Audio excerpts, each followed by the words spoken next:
வெந்தயக்கீரை ஒரு கட்டு இந்த மாதிரி உரித்து வச்சுக்கோங்க. அதே மாதிரி பாலக்கீரை ஒரு கட்டை இந்த மாதிரி கட் பண்ணி வச்சுக்கோங்க. அண்ட் 2 ஆனியன்ஸ், ஒரு 10 to 12 garlics, 7 to 8 chilies and 3 tomatoes இந்த மாதிரி கட் பண்ணி எடுத்துக்கோங்க. அண்ட் கீரையை, வெந்தயக்கீரை அண்ட் பாலக்கீரையை நல்லா இந்த மாதிரி கட் பண்ணி எடுத்து வச்சுக்கோங்க. அண்ட் இந்த கீரையை நல்லா வாஷ் பண்ணிக்கோங்க. ஒரு 2 to 3 times நல்லா வாஷ் பண்ணிக்கோங்க. அண்ட் 1 glass ஆஃப் பருப்பை ஆட் பண்ணிக்கோங்க. அதை நல்லா வாஷ் பண்ணி எடுத்து வச்சுக்கோங்க. குக்கர் எடுத்து நம்ம கீரை வாஷ் பண்ணி வச்சுருந்தோம் பார்த்தீங்களா, அதை ஆட் பண்ணிக்கோங்க. அண்ட் அதே மாதிரி நம்ம பருப்பை வாஷ் பண்ணி வச்சுருந்தோம், அதை ஆட் பண்ணிக்கோங்க.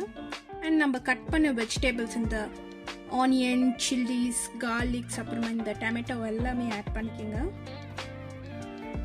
அப்புறமா 3 glass ஆஃப் வாட்டர் வர அளவுக்கு ஆட் பண்ணிக்கோங்க. குக்கரை மூடி ஒரு 3 to 4 விசில் வரட்டும்.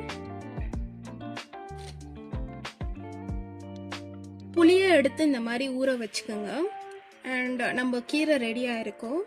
ஸோ நெக்ஸ்ட் நீங்கள் என்ன பண்ணனா 1 tablespoon ஆஃப் கல்லுப்பு அண்ட் டர்மரிக் பவுடர் ஆட் பண்ணிக்கோங்க. அண்ட் இந்த மாதிரி ஒரு இன்ஸ்ட்ருமெண்ட் இல்லை எதனா இந்த மாதிரி ஒரு பொருள் இருந்துச்சுன்னா நல்லா ஸ்மாஷ் பண்ணிக்கோங்க.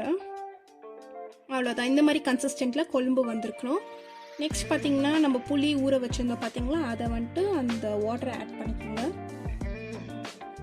ஆனால் அதாகிட்ட உடனே கொழும்பை தாளிக்க போகிறோம். So 1 tablespoon of oil add பண்ணிக்கோங்க.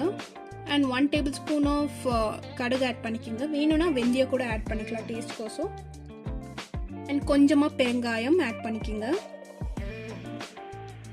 அண்ட் நெக்ஸ்ட் பார்த்தீங்கன்னா பூண்டை வந்துட்டு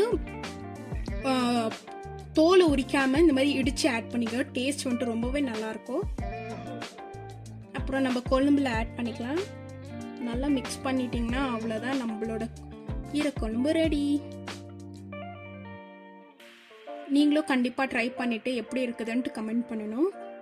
உங்களுக்கு ரொம்பவே பிடிக்கும். So bye.